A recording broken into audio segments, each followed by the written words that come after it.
was Christmas time on the island of Sodor, and Sir Topham Hatt's engines were busy. The snow made their journeys difficult.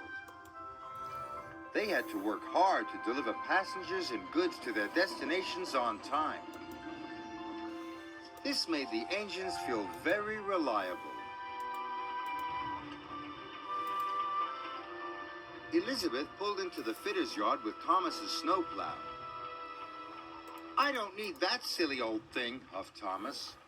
"Stuff and nonsense," steamed Elizabeth. "You can't be a reliable engine if you can't get through the snow." That made Thomas cross. "You know I'm reliable. I just don't like my snowplow." Me too. "Elizabeth is rude," Thomas chuffed. "And this snowplow makes my buffers ache." "Is rude," Thomas chuffed. "And this snowplow makes my buffers ache." Later, Thomas saw Sir Topham Hatt talking to Elizabeth. "The Sodor cake factory is snowed in.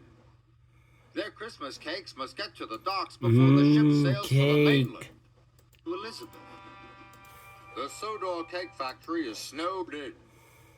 Their Christmas cakes must get to the docks before the ship sails for the mainland. Let me do the job." "I need you on your line, Thomas. Besides, Elizabeth knows those roads well. She's very reliable."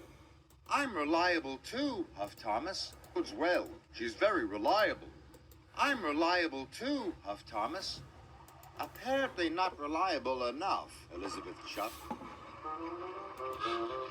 Rude. Now Thomas was crosser still.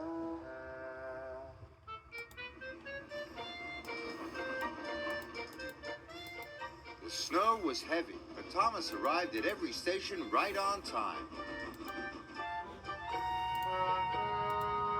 Right on time. Elizabeth was struggling to stay on the road.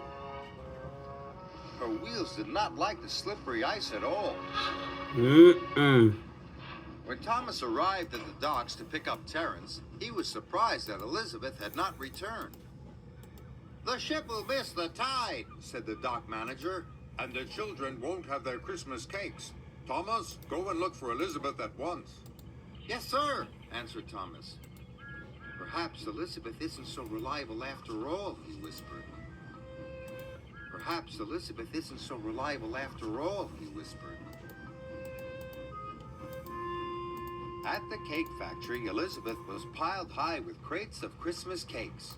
"Sir Topham Hatt's counting on me. I mustn't be late." "Sir Topham Hatt's counting on me. I mustn't be late."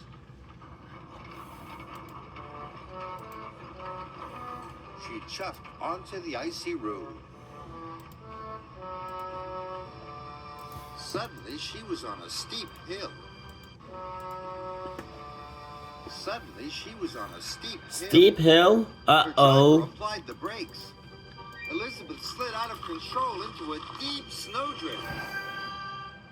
Poor Elizabeth. Snowdrift.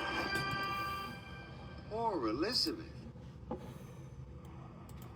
Thomas and Terence puffed through the swirling snow.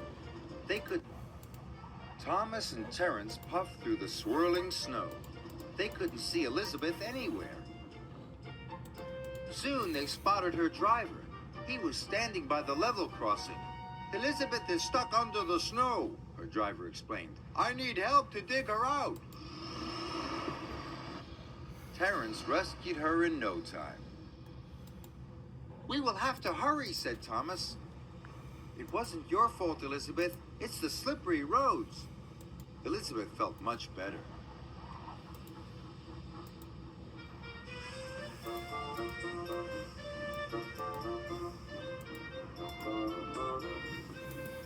Thomas chuffed and puffed as fast as he could. They reached the docks just in time. Sir Topham Hatt was delighted to see the bakery crates and that Elizabeth was safe and well. "We'll get you unloaded immediately." Now the children will have their Christmas cakes, said Thomas. Well done, said Sir Topham Hatt. Oh, thank you, Thomas, said Elizabeth. You and I are both reliable. Thomas agreed.